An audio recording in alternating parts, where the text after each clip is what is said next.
Istimewa di MHI, Isnin 5 Jun. Menjana pendapatan daripada barang buangan. Inspirasi dengan ilham daripada tayar terpakai yang dijadikan pasu bunga. Secara purata, dianggarkan 9 tan bilion plastik digunakan rakyat Malaysia setiap tahun. Adakah ini menunjukkan rakyat Malaysia tidak cakna mengenai kesan plastik pada alam sekitar atau bagaimana?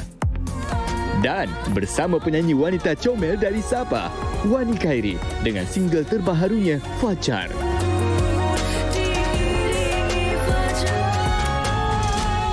Assalamualaikum, bertemu kembali dalam MHI Malaysia Hari. Tarian yang cukup indah hari ini 5 Jun hari Isnin. Dan pastinya hari ini kami bersiaran di Hari Cuti Umum bersempena dengan sambutan ulang tahun keputeraan rasmi ke bawah Duli Yang Maha Mulia Seri Paduka Baginda Yang di-Pertuan Agong. Dirgahayu Tuanku merafak sembah setinggi-tinggi ucapan tahniah ke bawah Duli Yang Maha Mulia Seri Paduka Baginda Yang di-Pertuan Agong. Al-Sultan Abdullah Riayatuddin Al-Mustafa Billah Shah, Ibni Almarhum Sultan Haji Ahmad Shah Al-Musta'in Billah. Jadi sempena dengan ulang tahun Hari Keputeraan rasmi ke bawah Duli Yang Maha Mulia Seri Paduka Baginda Tuanku, dan sembah takzim daripada Malaysia hari ini mewakili semua rakyat jelata TV3 dan Media Prima untuk hari yang cukup indah dan bermakna. Bukan sahaja hari ini merupakan Hari Cuti Umum, sebenarnya tarikh 5 Jun juga merupakan sambutan Hari Alam Sekitar Sedunia yang sudah pun diraikan lebih 5 abad yang lalu. Bersesuaian dengan Hari Cuti Umum ini, Hari Alam Sekitar Sedunia, kita nak bawakan topik yang juga cukup istimewa dekat di hati penonton. Saya kira ini adalah untuk tanggungjawab bersama, ya Fitri? Ya, dan kita melihat tentang Hari Alam Sekitar ni, yang mana kita kalau pergi ke sungai, kita tengok kadang ada macam limpahan batu-batu, plastik, kotoran. Kita nak bersantai di pantai, tiba-tiba ada macam-macam halangan, dan kalau tidak kerana aktivis dan semua yang sedar, kita akan bimbang ia akan menjadi lautan yang tercemar, sungai yang bukan lagi sungai tetapi syarat dengan sampah sarap.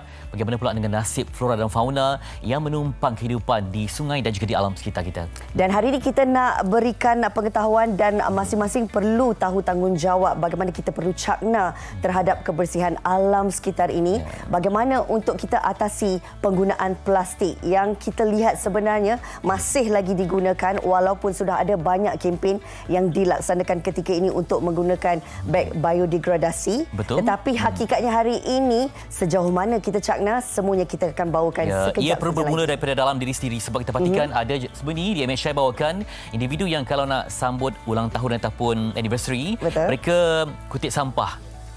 Jadi kalau ramai yang sebegini yang cakna, akan wujudlah alam tenteram yang sangat baik untuk masa depan. Kita tidak mahu nanti kalau kita kita ini berdepan dengan pelbagai krisis kan, penibisan ozon, kemudian kutub yang semakin mencair. Kalau semua tidak memiliki peranan dan tanggungjawab, apa akan jadi? Jadi hari ini kita bincangkan, kita bawakan individu yang berjuang dengan cara yang tersendiri untuk memakmurkan bumi yang indah ini. Okey, baik. Ini juga pagi ini kita ada satu kisah inspirasi yang saya percaya boleh memberi semangat kepada anda sebagai penonton untuk lebih cakna dengan alam sekitar. Bermula sebagai seorang pemandu lori tetapi punya minat yang sangat luar biasa. Di waktu lapangnya suka menggunakan tayar terpakai ini untuk dijadikan pasu.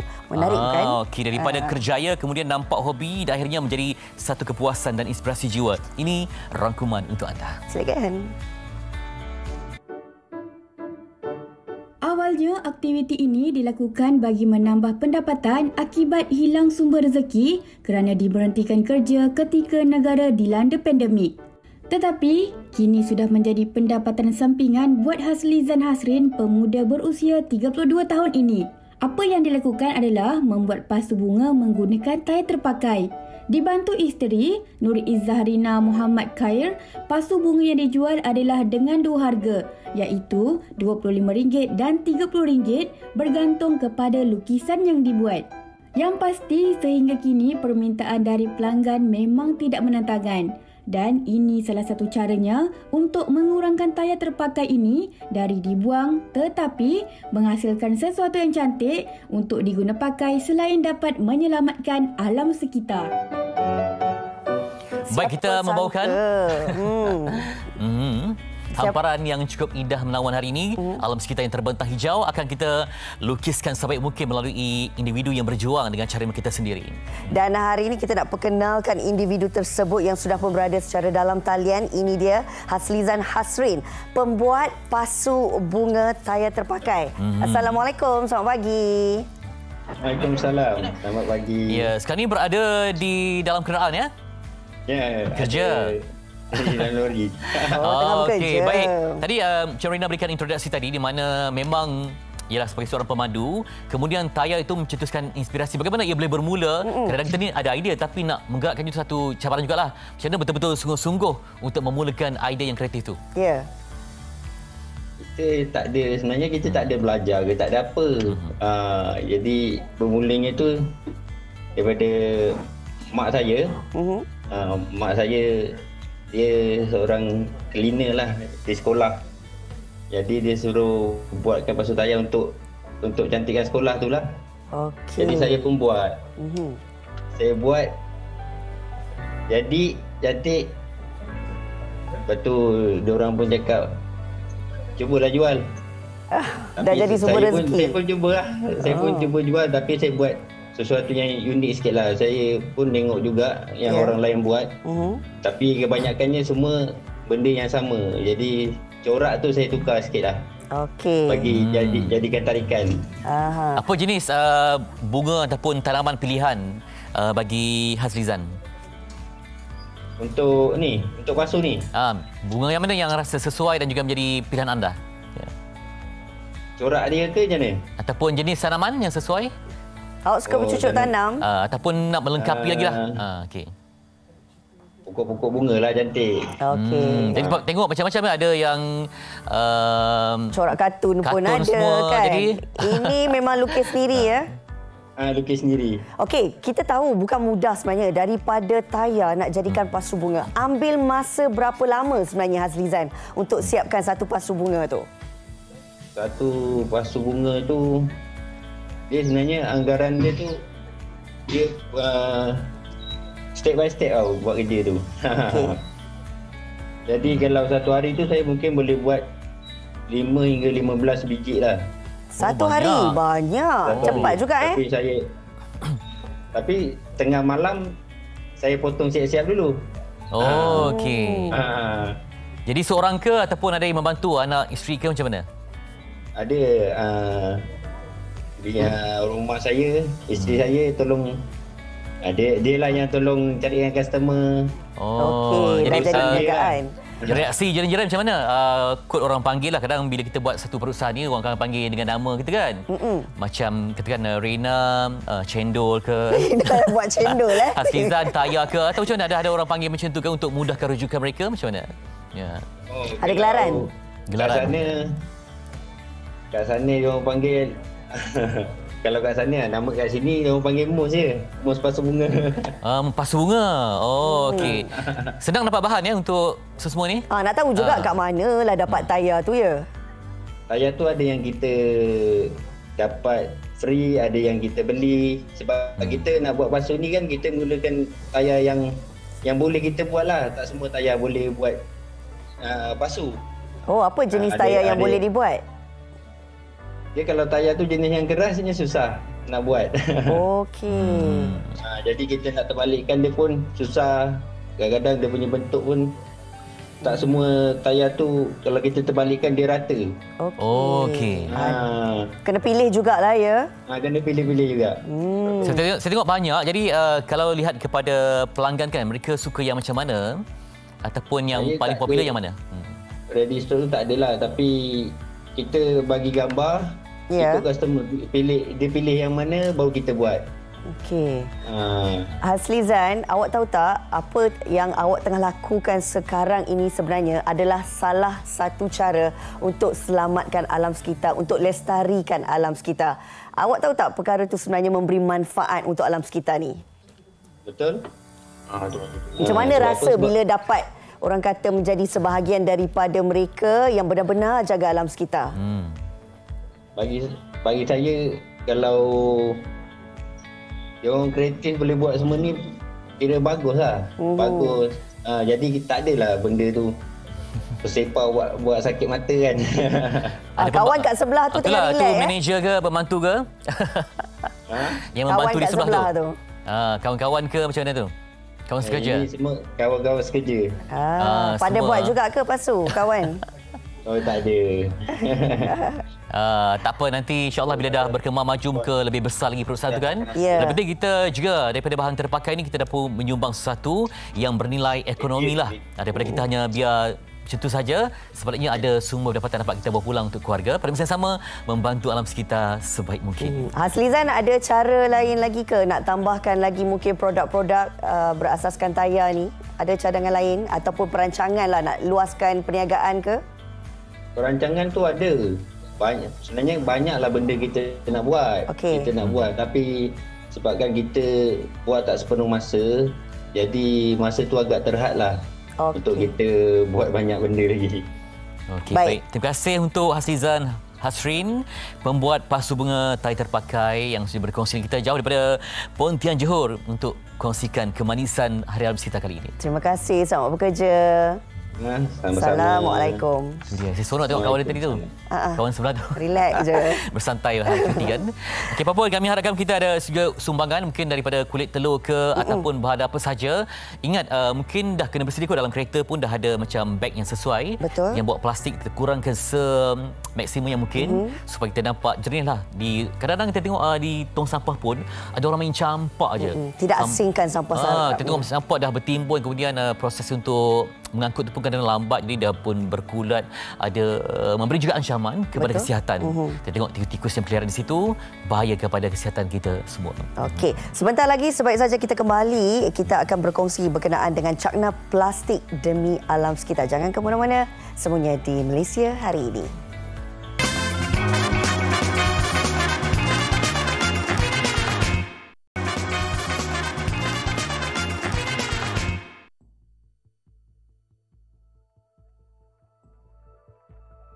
Penggunaan beg plastik masih meluas dalam kalangan masyarakat kerana sudah menjadi kebiasaan, terutama dalam proses jual beli. Namun adakah kita sebagai pengguna peka dengan bahana plastik terhadap alam sekitar? Berdasarkan laporan Tabung Alam Sedunia WWF pada 2020, penduduk Malaysia secara individu adalah pengguna beg plastik paling tinggi dengan 16.8 kilogram beg plastik setahun dalam senarai 6 negara termasuk China, Indonesia, Filipina, Thailand dan Vietnam.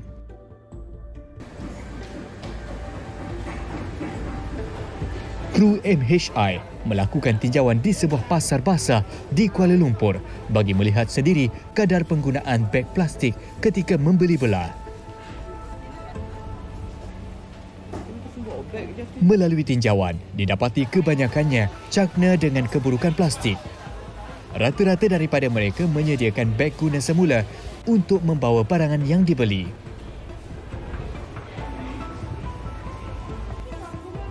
Saya beli barang tapi saya tak prefer plastik lah. So saya guna beg sebab mudah. Tak banyak plastik kat rumah kan. So lagipun benda tu kan susah nak lupus kan. So memang kita orang tengah kurangkan plastik lah sekarang. Dah 2 tahun. Kita orang memang kurang lah plastik. Lagipun plastik tu susah nak lupus kan. So memang macam mencemarkan bumi. Macam tu. Satu memang sebab nak kena bawa balik semua barang yang saya beli hari ini. Semenjak diorang dah start guna, setiap kali pergi supermarket kan diorang sekarang suruh bawa beg sendiri. So saya dah banyak beg ni kat rumah. So saya guna je lah untuk bila saya datang pasar semua. Dalam segi alam sekitar sebab dia dapat kurangkan penggunaan plastik. Dan kalau boleh lah ada solution lain yang tak memerlukan saya untuk guna plastik, saya lagi sukalah. Namun begitu, masih ada segelintir yang menggunakan beg plastik kerana sudah terbiasa. Walau pen beg guna semula dan troli dibawa bersama, tetapi penggunaan plastik masih diamalkan, terutama apabila membeli barang basah seperti ayam, daging dan sayuran.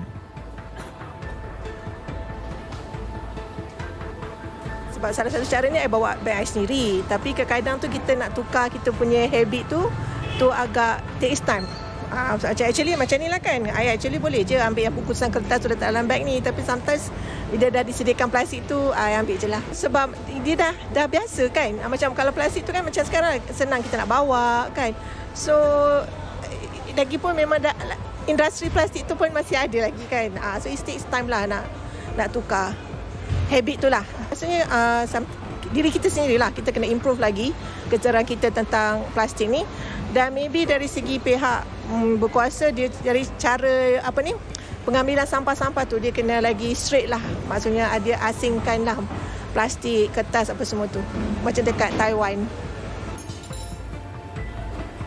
Antara inisiatif mengurangkan pencemaran alam sekitar ialah dengan mengawal penggunaan plastik.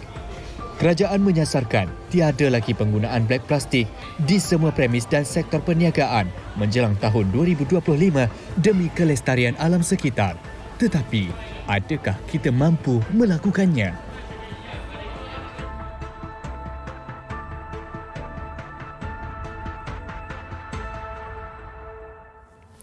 Demikian tinjauan dan kita pun kalau terbiasa dengan satu habit mungkin akan terus kekal ya. Moga ada yang bawa beg sendiri ke beli-belah, tak kisahlah di pasar kecil ke. Betul. Yang penting kita kena betul-betul kurangkan plastik ini sebab kita tengok kalau ekosistem ada yang buang merata dan dia impaknya ada haiwan yang mati, mengganggu pelbagai proses ekosistem itu sendiri. Kalau mengikut Kementerian Sumber Asli Alam Sekitar dan juga Perubahan Iklim mensasarkan untuk menghapuskan penggunaan beg plastik menjelang tahun 2025 di sektor perniagaan dan juga di semua premis. Tapi kalau kita ikutkan tinggal 2 tahun lebih saja lagi, mampukah kita terus menghapuskan beg plastik ini kerana kita terus nak hidup lebih sihat dengan menjaga persekitaran sebelum alam akta sekitar. dikuatkuasakan kena bermula dengan satu tabiat ataupun habit yang baik untuk terima segala amalan ini. Dan bersama dengan seorang aktivis iaitu Cikgu Hashimi Ismail. Beliau adalah daripada Persatuan Pencinta Alam Malaysia. Tapi dan lagi uniknya geng plastik hijau Terengganu. Ada geng ya Cikgu? Okay. Sudah tadi juga plastik hitam kan? Bukan. Itu bulan puasa. Bulan puasa. Ini tentang geng plastik hijau. Okey, jadi macam mana, seserius mana perjuangan Cikgu dan juga persatuan ini untuk menyumbang satu kepada alam sekitar ni? Bismillahirrahmanirrahim. Assalamualaikum dan selamat pagi. Saya daripada geng plastik hijau lah. Kalau di Terengganu tu kita panggil GPI. GPI ni dimulakan pada tahun 2017 sebenarnya. Tapi pendaftaran dengan pertubuhan pendaftar itu bermula pada tahun 2020. Jadi pelibatan secara sukarela yang mana melibatkan kami menjalankan aktiviti plogging di kawasan pantai-pantai bermula di Kemaman dan sekarang ini selepas 2-3 tahun kita telah buat di sepanjang pantai Negeri Terengganu. Dan hari ini pun sempena Hari Alam Sekitar Sedunia hari ini kita buat juga di Pantai Kemaman dengan melibatkan hampir 4 buah bas peserta-peserta yang sukarelawan daripada Yayasan Terengganu. Baik, kalau kita lihat apa yang disentuh oleh responden kita tadi yang mengatakan bahawa mereka tahu bahawa penggunaan plastik ini sebenarnya sukar untuk dilupuskan. Jadi, kita melihat ada satu lagi habit dalam kalangan pengguna sendiri. Tahu tentang situasi yang berlaku tapi dalam masa yang sama masih lagi ada habit untuk menggunakan plastik. Bagaimana Cikgu melihat situasi ini? Tak ada pilihan ya? Ataupun macam mana tu? Apa yang perlu kita tegaskan? Seperti yang dikatakan tadilah, habit kita tu kalau bahasa Terenganunya dikatakan sebagai ketulaan. Istilahnya ketulaan maknanya kebiasaan. Dah lazim, kelaziman. Jadi kita nak ubah sikap tu jadi agak sukar. Malah kalau kita katakan kita pergi pasar raya, even ke kedai-kedai pun, kita ditawarkan juga kadang-kadang. Nak beg plastik ke? Dan kita mungkin secara sukarela, nak juga. Sebab mungkin kita tidak membawa apa-apa beg kita untuk beg guna semula. Tak ada alternatif yang ditawarkan. Jadi, terpaksa guna. So, kita harapkanlah maknanya dengan segala kempen yang kita buat, dengan segala daripada pihak swasta, pihak kerajaan, media massa sendiri, kita akan dapat sikit masa nanti, mungkin pada tahun 2025 seperti diasaskan kerajaan, penggunaan beg plastik sekali guna itu kita akan kalau cikgu dan juga kawan-kawan teman-teman seperjuangan yang kalau pergi turun di lapangan, apa mungkin respon orang ramai? Mungkin ada yang marah-marah ke rasa kadang kita kalau tak tegur tak dapat punya hasil kan, macam mana tu? Setakat yang kami perhatikanlah perkembangan dalam kalangan warga di Terengganu lah maksudnya melalui GPI ni, kalau dulu sukarelawan tu hanya dalam bilangan yang kecil. Tetapi bila mereka melihat kesungguhan kami untuk jalankan aktiviti plogging ni, bilangan tu semakin bertambah dari semasa ke semasa. Dan sekarang ni dah hampir 70,000 lebih yang terlibat dengan kami. 7,000 lebih yang terlibat secara sukarela. Cikgu, kalau kita lihat sebenarnya bukan tak ada kempen yang digerakkan sebelum ini, baik di peringkat golongan aktivis sendiri ataupun di pihak kerajaan. Tetapi mungkin dari segi pemahaman ataupun pengetahuan dalam kalangan pengguna-pengguna ini kurang mengambil peduli tentang isu-isu sebegini. Bagaimana mungkin kekuatan sesuatu kempen itu kita nak pastikan inputnya benar-benar sampai kepada pengguna? Okey, maknanya pandangan saya lah. Kita perlukan benda kempen ni kena sentiasa berlaku. Kena sentiasa dilakukan di mana-mana sajalah. Berterusan ya? Ya, berterusan. Malahan saya dari yang bertugas di Jabatan Pendidikan di Terengganu, sebelum ni pun pernah bertugas di Kementerian Pendidikan Malaysia, kami ada buat dalam silibus-silibus subjek yang kita belajar di sekolah pun kita ada terapkan tentang penggunaan plastik, pencemaran apa semua. Jadi saya tak langsung dapat mendidik warga-warga anak-anak kita lah di peringkat sekolah lagi untuk terus sentiasa didedahkan dengan permasalahan pencemaran daripada plastik. Kadang-kadang kita memang ada program, tapi kadang-kadang kalau tak aktivis tak gerakkan ataupun persatuan tak gerakkan, kadang dia mati begitu saja. Perlu ada satu konsistensi ataupun istiqamah dengan amalan ini. Dan saya kira bukan hanya tentang institusi saja, malah kena sampai ke khutbah Jumaat ke masjid-masjid, sebab ini melibatkan tentang semua sekali lah. Di rumah-rumah ibadat semuanya harus kami peranan supaya ini adalah satu perjuangan untuk semua manusia tanpa mengira latar belakang agama. Jadi apa program terdekat yang sedang diusahakan, Cikgu? Okey, macam saya sendiri sebagai, macam saya cakap tadi, saya dua organisme lah. Satu sebagai ahli GPI, yang kedua saya juga sebagai koordinator pendidikan di Terengganu untuk Satu Pencatatan Alam Malaysia. Jadi di bawah saya ada 50 buah sekolah di Terengganu dan 400 buah sekolah seluruh Malaysia yang kami terlibat secara langsung juga dalam program-program berkaitan alam sekitar ni. Yang mana melalui pelibatan dalam Kelab Cipta Alam ni, murid didedahkan dengan permasalahan apa yang berlaku, apa yang tak boleh dilakukan oleh mereka. Dan even ada satu sekolah di Terengganu sekarang ni agak terkenal dengan program LISA. Dia panggil LISA, Lihat Sampah Ambil. Lihat Sampah Ambil. Satu mekanisme barulah. Tahniah kepada sahabat saya, cikgu di SK Sebantayo di Terengganu, Kemaman, yang menjalankan program tersebut, dan sekolah beliau telah mendapat kejayaan di peringkat antarabangsa kebangsaan untuk program Kita Semula. Okey. Salah satu program yang boleh dibuat di sekolah-sekolah LISA, lah. LISA, LISA. Lihat sampah ambil. Jadi cikgu, sampah yang ambil ni, kalau ikut tinjauan dan juga pengalaman cikgu lah, jenis sampah macam mana yang paling banyak sekali kategorinya? Kalau di pantai-pantai Terengganu sepanjang 244 km tu, paling banyak adalah botol-botol plastik. Botol plastik. Botol plastik. Bukan yang dibuang oleh penghujung. Ada, persentage tu ada. Tapi terlalu sedikit. Persentage yang banyak adalah daripada bawaan air. Kita sedia maklum yang musim tengkujuh di Terengganu, bulan 11 sampai bulan 2 tu memang hujan lebat. Air daripada daratan banyak keluar ke laut. Jadi botol-botol daripada daratan tu dibawa ke laut dan akan dibawa ke pantai-pantai lah, sepanjang-panjang pantai tu. Jadi kalau kita pergi, lebih kurang 80% kita lihat adalah botol-botol plastik. Tetapi bukan sahaja daripada Terengganu sendiri. Bila saya buat vlogging bersama anak-anak saya dan rakan-rakan ni pun, kita dapat lihat ada daripada Vietnam, daripada China, Taiwan, Thailand sendiri, disebabkan oleh daripada bawaan arus. Sebab lautan kita ni harus ada. Dan saya nak berkongsi satu kisah botol yang dibuang di Jepun dengan mesej yang ada dalam tu. Kita jumpa di pantai daerah di Kemaman. Selepas beberapa tahun botol itu dibuang, dan kita dapat trace balik budak yang buang botol bermesej itu, dan beliau telah dibawa ke Malaysia. Apa mesej? Apa mesej yang ada dalam botol tu? Dia cuma kata dia bagi nama dia lah, nama, di mana tinggal, dan kalau katakan dia bagi alamat lah. Kalau dapat jumpa tu maknanya mungkin boleh hubungi dia. Dan alhamdulillah pihak syarikat berdasarkan petroleum telah dapat trace budak tersebut dan dibawa ke pantai yang botol itu ditemui.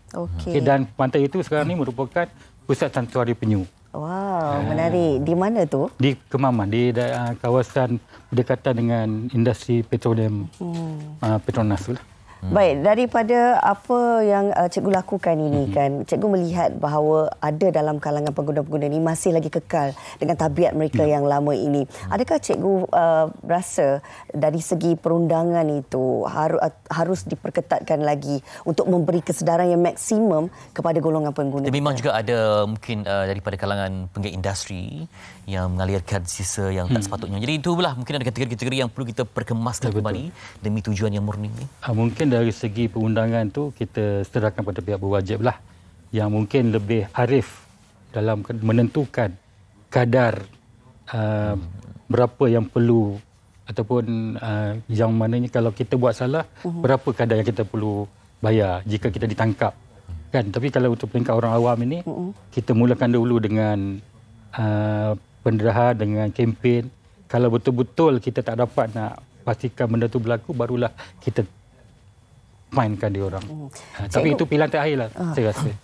Kalau kita lihat sebenarnya kan, mungkin ada dalam kalangan kita, contohlah yang paling mudah, nak pergi pasar raya, memang selalu kita akan pastikan dalam kereta tu ada sentiasa tersedia beg serbaguna. Tetapi kalau situasi ini kita tidak ambil berat, ambil peduli, bukan kata semua, mungkin sebahagian yang tak ambil peduli ini, dia akan jadi masalah yang tak boleh kita nak capai ataupun sasaran kita untuk pastikan 2025 ni tak ada guna beg plastik ni agak sukar. Jadi sikap kita, terutamanya kita nak pergi kepada individu itu sendiri.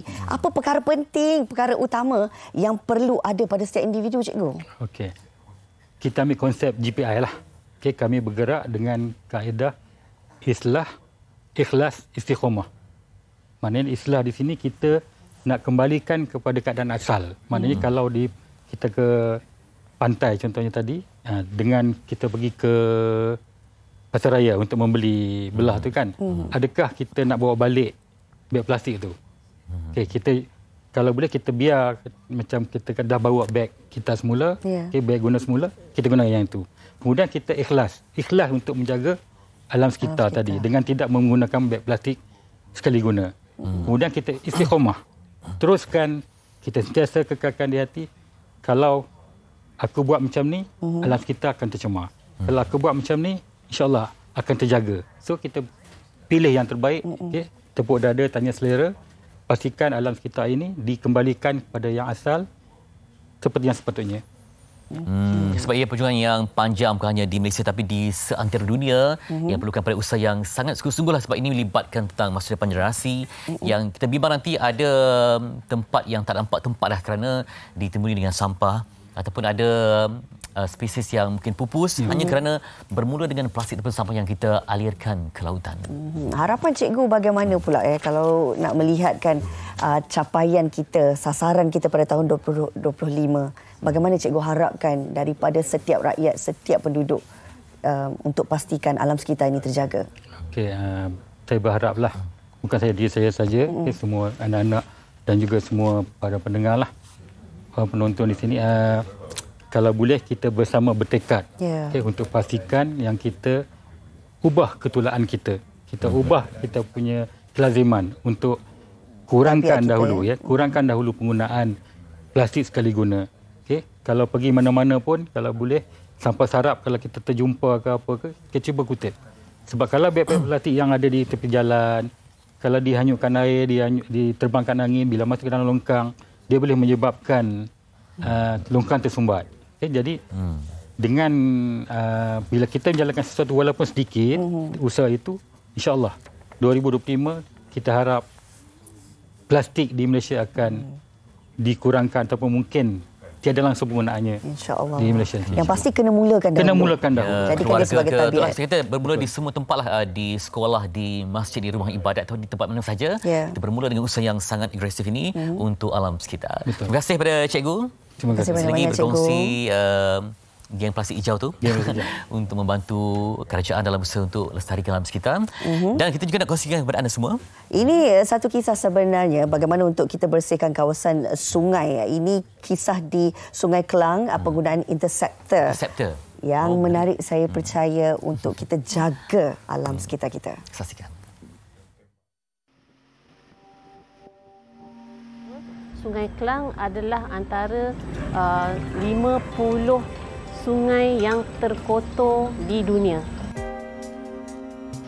Sungai Kelang, sepanjang 56 km jajarannya, tidak pernah sebegini indah suatu ketika dahulu.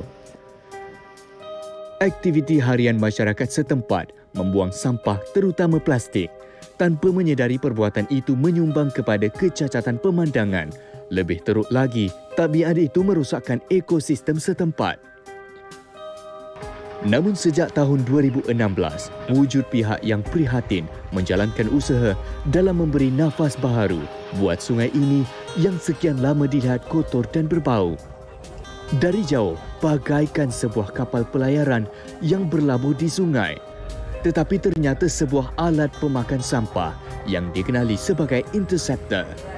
Kru MHI berpeluang menyaksikan jentera yang mula beroperasi pada tahun 2019 ini dengan lebih dekat bersama pengarah khidmat korporat Nini Syazrina Ahmad Syamli dalam memantau proses.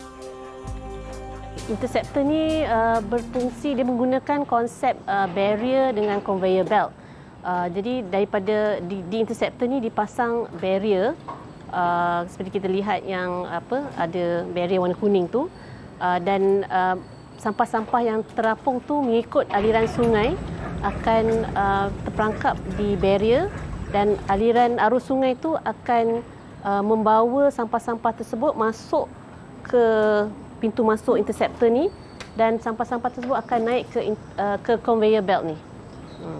So bila sampai ke conveyor belt, dia akan jatuh ke dalam bin-bin yang telah disediakan lah. Dengan saiz yang besar, mesin yang dijana melalui sistem solar sepenuhnya ini mampu memerangkap sehingga 6 tan sampah pada satu-satu masa. Teknologi yang digunakan memberi keupayaan kepada penderia iaitu sensor untuk mendapat isyarat sekiranya tong sampah sudah penuh. Kemudian, komponen ini akan bergerak ke bin atau tong sampah yang masih kosong untuk mengisi sampah secara automatik. Apabila kesemua bin-bin itu telah penuh, kita akan buat offloading di mana kontraktor akan tarik bin-bin tersebut ke log boom yang berhampiran, iaitu log boom Sungai Pinang, untuk buat offloading. Maknanya sampah-sampah yang dalam bin-bin tadi dikeluarkanlah. Keunikan Sungai Kelang ini terletak pada aliran sungai dari hulu menuju ke hilir. Dan sudah pasti, arus sungai ini memberi cabaran buat alat ini berfungsi secara optimum. So, bila keadaan arus sungai yang tidak menentu tu, mungkin ada sampah-sampah yang tidak sampai ke interceptor sebab dia statik di kawasan-kawasan yang tertentu. Yang tu yang pertama. Yang kedua adalah apabila berlaku kerosakan di luar jangka lah. Sebab bila berlaku macam major defect, major damage, dan kita terpaksa hentikan operasi interceptor ni. Sometimes mengambil jangka masa yang agak lama sebab kadang-kadang ada spare part yang tak ada di Malaysia dan terpaksa dibawa daripada luar negara.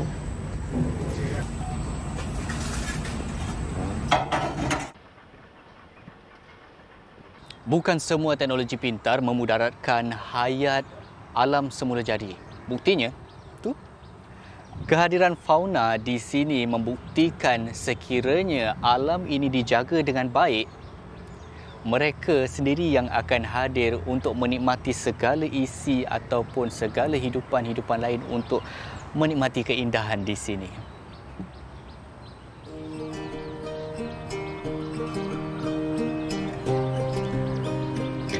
Mengembalikan fungsi dan nadi sungai adalah satu usaha yang murni. Mewujudkan persekitaran yang bersih dan indah dapat menjadikan suasana yang lebih selesa untuk didiami oleh semua makhluk hidup di muka bumi ini.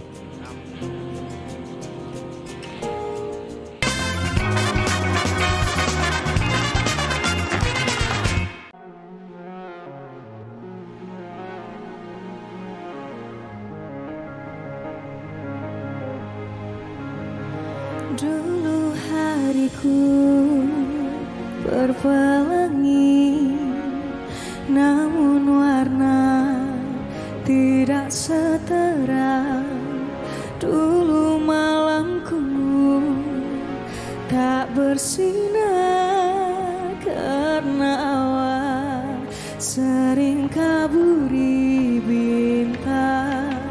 Walau suka, tetap ku coba. Masa silam, bak silam kata, ku mencari apa artinya. Kini jelas apa ku mau, semua yang ku tunggu diiringi fajar.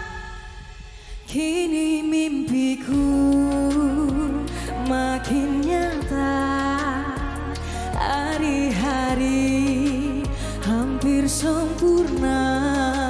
Kini hatiku bahagia, ku mengejar hanyalah yang terindah.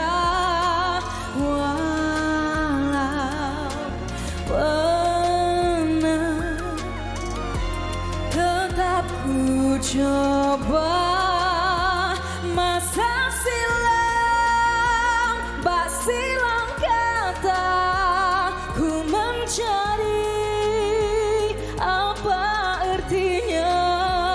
Kini jelas apa ku mau, semua yang ku tunggu diiringi fajar. Ku nikmati bila terbitnya mentari, tak ku bazir waktu yang paling terindah.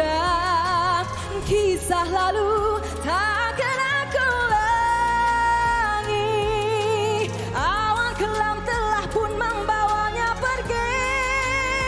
Masa silam,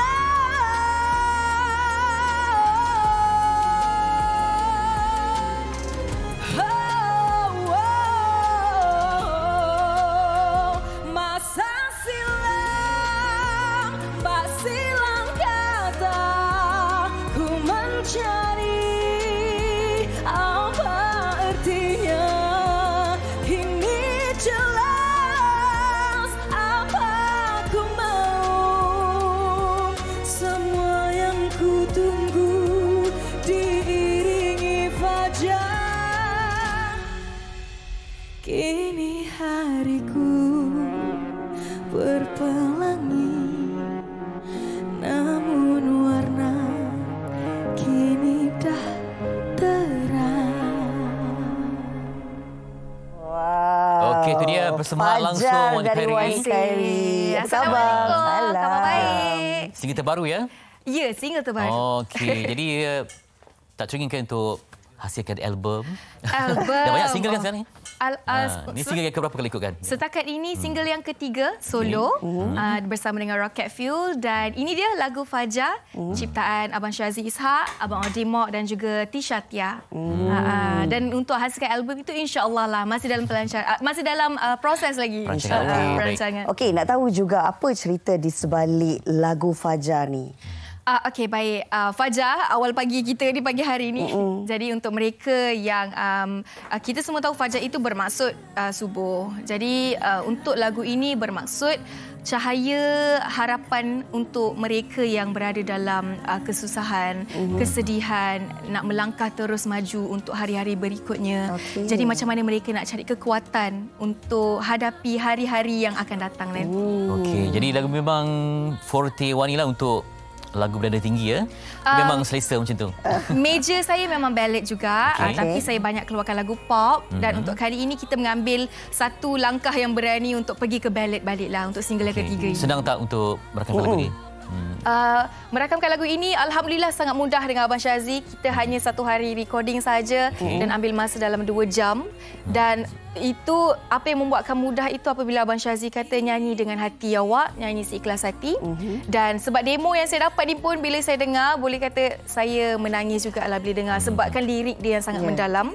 Walaupun muzik dia agak trendy, agak trap music, tapi lirik dia itu memberikan satu jiwa yang agak susah sebenarnya. Perlu betul-betul kita mendalam lagu ni. Puas hatilah dengan hasil akhir lagu ni. Alhamdulillah saya sangat puas hati. Apa mungkin perancangan Wani lah kan melihatkan ini merupakan single baharu dan sudah pastinya Wani sudah letakkan harapan yang tinggi untuk lagu Fajar buat peminat-peminat Wani sendiri. Okey, baik. Untuk harapan macam single-single sebelum ini, Wani tak nak letakkan harapan yang terlalu tinggi. Apa yang Wani harapkan untuk semua pendengar dan penonton lagu Fajar ini terima maksud lagu ini sebenarnya dan untuk lihat kebolehan Wani dalam menyanyikan lagu genre lain. Warna vokal juga berbeza kan kalau dibandingkan dulu dan juga sekarang lebih matang, lebih orang kata ada pengalamannya. Wani lebih matang dari segi vokal, penyampaian semua. Dari segi vokal adalah lebih-lebih lagi mereka yang rapat dengan Wani. Sebab mereka tahu dulu Wani bawa lagu yang catchy, lagu yang fast. Tapi kali ini Wani kata bila kita meningkat usia ni kita kena pergi ke arah yang lebih serius sikit-sikit lah. Dan bila dah makin matang ni, macam mana peminat melihat Wani juga mampu memberikan saingan kepada artis balada yang bervokal tinggi yang biasa bertanding. Mungkin Wani juga suatu hari nanti akan sampai ke tahap tu. InsyaAllah, amin. Untuk mereka yang melihat, yang dah kenal dari kecil Wani menyanyikan lagu-lagu ballad dan sekarang ini Wani kembali dengan lagu ballad. Wani mengharapkan mereka sentiasa support dan doakan. Dan yang paling penting adalah support karya-karya yang kami keluarkan. Kalau tak ada orang dengar, tak ada orang support pun tak boleh berjaya juga. Kita perlukan mereka untuk mendengar setiap muzik yang kami hasilkan. Apa lagi yang Wani ingin capai dalam industri muzik ini? Adalah satu penghargaan lah orang kata. Macam mana artis-artis lain ada konsert sendiri, ramai orang datang, ramai orang beli album sampai sold out. Itu antara target yang Wani ingin capai juga sebenarnya. One day lah insyaAllah. Okay, itu dia. Sekarang ni apa perkembangan? Mungkin dah habis pengajian ke macam mana? Perkembangan, alhamdulillah Wani dah habis degree Bachelor Law and Commerce di MSU Shah Alam dan sekarang ini tengah menunggu masa untuk graduate sahajalah. InsyaAllah tahun depan. Tahun depan ya. Semoga berjaya semua bidang diceburi. InsyaAllah bang, thank you. Baik, sedikitlah kata-kata untuk peminat setia Wani yang sentiasa menyokong Wani. Okey, firstly terima kasih Malaysia hari ini sudi menjemput Wani dan kepada anda yang sedang menonton di pagi hari, semoga lagu Fajar ini dapat memberi anda semangat baru untuk teruskan hidup di hari-hari yang akan mendatang nanti dan apa pun boleh dengarkan lagu Fajar di semua streaming platform. Cari saja Fajar Wani Kerry. Kalau anda nak buat cover ke apa boleh tag Wani lah.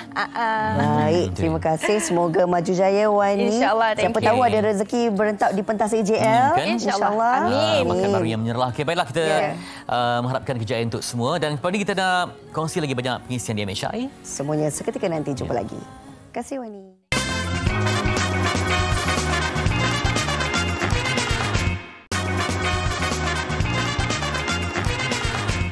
Okey, kita nak wawarkan sesuatu yang istimewa ini khusus untuk peminat setia filem blockbuster Fast and Furious.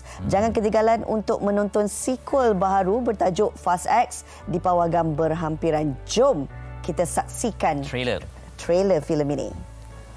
Dominic Toretto, this is your last ride. Winning used to be about winning. We raced for respect. Today, I race to stop a bloodbath. You have to watch who you love most die. Let's ride. There's war coming. Let's ride. No! Boom.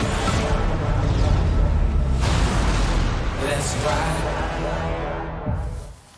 Okey, kita juga nak menyaksikan bagaimana sahabat kita yang bersama dengan pasukan Malaysia yang bertahap di ketika ini berada di Orlando, Piala Dunia Foot Golf yang berlangsung di Amerika Syarikat. Mereka mendapat antara 8 pasukan terbaik untuk kejohanan kali pertama masuk untuk Piala Dunia ini dan sudah pun berada top 8. Bangga kita dengan rakan sukan dan juga tim dia. Semoga masa depan program ini sukannya akan diterima dalam Olimpik. Kita tahu kan. Tapi ini sikit rangkuman yang disediakan oleh Hani Wiswan untuk anda. Silakan. Hai semua rakyat Malaysia, Assalamualaikum. Saya Navin Swan, rindu tak? Ini sikit perkembangan lah untuk kami pasukan Foot Golf Malaysia yang baru saja menamatkan persaingan sebenarnya di kejohanan Piala Dunia 2023 di Orlando, Amerika Syarikat ini. Kami berjaya melangkah ke peringkat skor akhir, tapi malangnya langkah terhenti sehingga ke peringkat itu sahaja untuk pasukan lelaki. Tetapi dengan bangganya boleh kita katakan bahawa kita menjadi 8 pasukan terbaik di kejohanan Piala Dunia 2023 ini. Dan ini antara pencapaian terbaik kami kali pertama kita mewakili Malaysia untuk kejohanan ini berbanding dengan pasukan-pasukan yang lain, dan kita tewas kepada pasukan Spain, antara juara dunia juga. Jadi itu satu pencapaian terbaik. Dan selepas ini kami akan fokus kembali ke pusingan akhir untuk kategori individu, dan di situlah di mana ranking pemain-pemain Malaysia. InsyaAllah kita akan ada pemain yang beraksi di bawah top 100, kemudian ada top 200 dan seterusnya. Jadi terus doakan kami dan jumpa lagi Malaysia.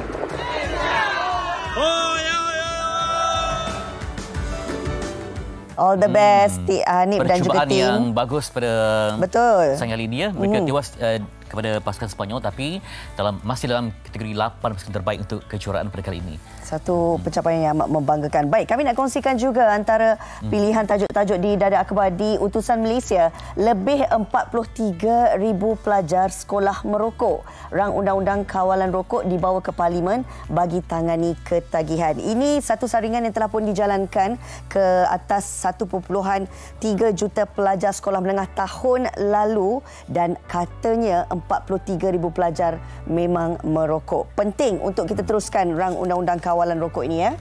Itu dia. Ini juga tentang dunia pendidikan. KPT perkenal jadual kuliah anjal. Tempoh pengajian dipendekkan. Kalau misalkan kalau dulu kursus pengajiannya 4 tahun, kini jadi 3 tahun. Akan dipendekkan. Dan ini juga mungkin akan melibatkan kursus tertentu. Kalau kita bimbang, ada kursus memang kena 4 tahun. Ada juga yang kata, okey, kenalah 3 tahun saja. Dan ini akan menyaksikan beberapa program akan hanya dipendekkan menjadi 3 tahun saja. Dan mereka juga akan melaksanakan belajar secara hybrid.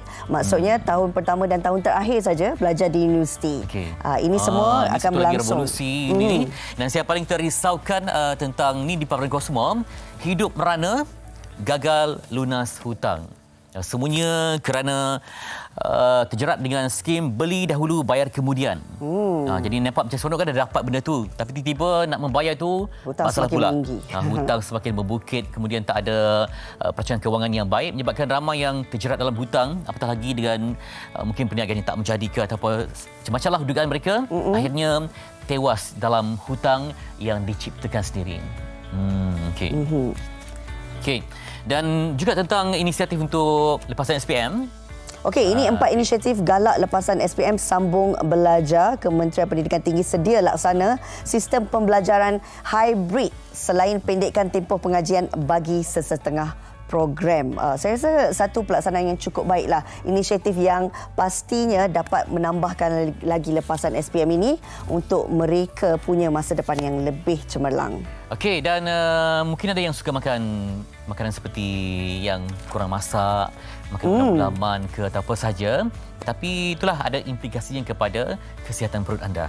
Ini kita nak sentuhlah tentang cerita ubat cacing untuk kesihatan diri. Berapa ramai dalam kalangan anda yang sebenarnya memang ambil ubat cacing setiap tahun? Ya, ataupun setiap 6 bulan ke 6 ataupun bulan. Apa dos yang sesuai dan berapa jarak yang sesuai, kan kita dapat info kerana bukan hanya melibatkan kanak-kanak. Betul. Orang tua pun kena pandai untuk mengatur cara bagaimana untuk mengambil demi kesihatan anda. Kita memang nanti ada implikasi pada penghujung usia. Jadi esok kita dapat secara ilmiah bagaimana perlunya ambil ubat cacing ini. Kenapa ia penting? Ya. Semuanya akan dikupas bersama dengan rakan tugas kami.